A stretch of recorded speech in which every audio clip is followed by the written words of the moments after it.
Assalamualaikum warahmatullahi wabarakatuh. Saya Octavia Dwi Nuraini Kennedy dengan NIM 19016184. Kali ini saya akan menyampaikan jenis-jenis teks. Di sini saya memiliki 5 teks, yaitu cerita pendek, teks eksplanasi, teks observasi, deskriptif, dan teks biografi. Pertama yaitu teks cerita pendek. Teks cerita pendek yaitu teks yang berisikan cerita atau kisah tentang manusia dan seluk-beluknya lewat tulisan pendek. Selanjutnya yaitu ciri-cirinya. Terdapat 7 ciri-ciri dari cerita pendek. Pertama, terdiri dari 10.000 kata. Yang kedua, bentuk tulisan yang singkat dan pendek seperti novel. Ketiga, ciri-ciri berasal dari kehidupan sehari-hari. Yang keempat, penokohan dalam cerpen sederhana. Yang kelima, bersifat fiktif. Yang keenam, hanya punya satu alur. Yang ketujuh, penggunaan kata yang mudah dipahami. Selanjutnya yaitu struktur dari teks cerita pendek. Pertama yaitu orientasi, merupakan bagian awal yang berisi pengenalan tokoh, latar tempat dan waktu, dan awalan masuk dari tahap berikutnya. Yang kedua, komplikasi, merupakan berisi tokoh utama berhadapan dengan masalah atau problemnya. Bagian ini menjadi inti teks narasi dan harus ada. Jika masalah pada bagian ini tidak ada, penulis harus menciptakannya. Ketiga yaitu resolusi, merupakan isi pemecahan masalah. Masalah harus diselesaikan dengan cara kreatif. Selanjutnya yaitu contoh dari teks cerita pendek. Kita dapat menemukan cerita pendek ini di novel-novel, di cerpen yang mengundur unsur-unsur fantasi.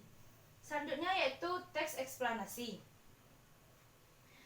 Pengertian dari teks eksplanasi yaitu menjelaskan tentang proses terciptanya sesuatu yang terjadi secara alami. Misalnya bekerjanya fenomena alam atau sosial. Selanjutnya yaitu ciri-cirinya. Terdapat 3 ciri-ciri. Yang pertama,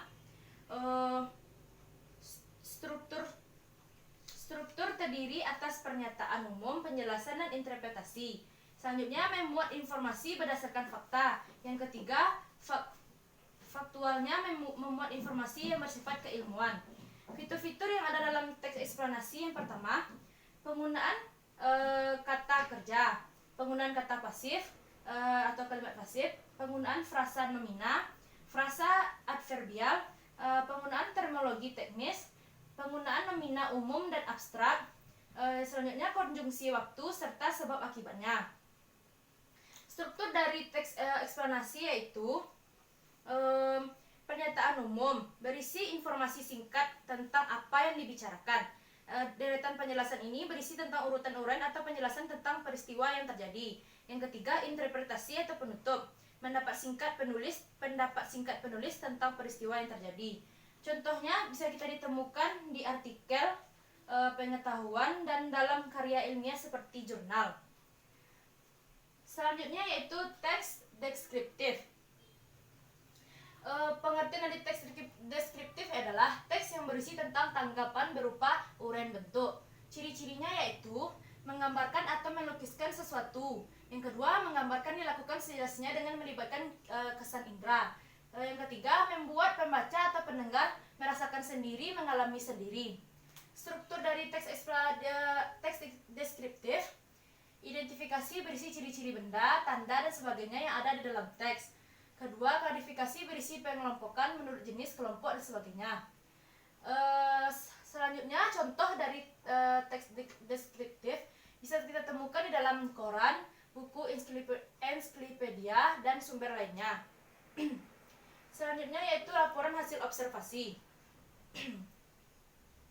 Pengertiannya yaitu teks yang berisi penjabaran umum atau melaporkan sesuatu berupa hasil dari pengamatan.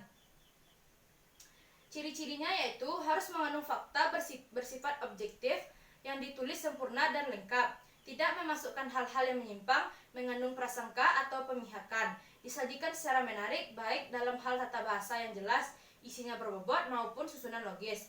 Strukturnya yaitu definisi umum, berisikan tentang penjelasan umum tentang sesuatu yang akan dibahas. Deskripsi bagian, berisi tentang gambaran tentang sesuatu secara terinci atau disebut dengan isi dari teksnya. Yang ketiga, deskripsi manfaat, berisi tentang manfaat atau keunggulan dalam teks, bisa disebut dengan penutup. Selanjutnya yaitu contohnya. Contohnya biasanya kita dapat melakukan dalam pengamatan lingkungan alam atau sekolah. Selanjutnya terakhir yaitu teks biografi. Teks biografi pengertiannya yaitu teks yang berisi kisah atau keterangan tentang kehidupan seseorang. Ciri-ciri dari teks ini yaitu struktur terdiri atas orientasi, peristiwa, dan reorientasi. Kedua, memuat informasi berdasarkan fakta dalam bentuk narasi. Ketiga, faktualnya berdasarkan penyelamatan seseorang yang patut diteladani. Strukturnya yaitu struktur dari teks biografi, orientasi, pengenalan tokoh. Setelah itu peristiwa dan masalah terisi penjelasan peristiwa yang terjadi yang pernah dialami tokoh. Ketiga, reorientasi, pemandangan penulis terhadap tokoh yang diceritakan, bersifat opsional, boleh tidak ada, boleh juga ada. Contohnya dapat kita temukan seperti dalam buku-buku biografi seperti biografi Insinyur Soekarno, B.J. Habibie, dan biografi lainnya. Terima kasih, sekian presentasi dari saya. Assalamualaikum warahmatullahi wabarakatuh.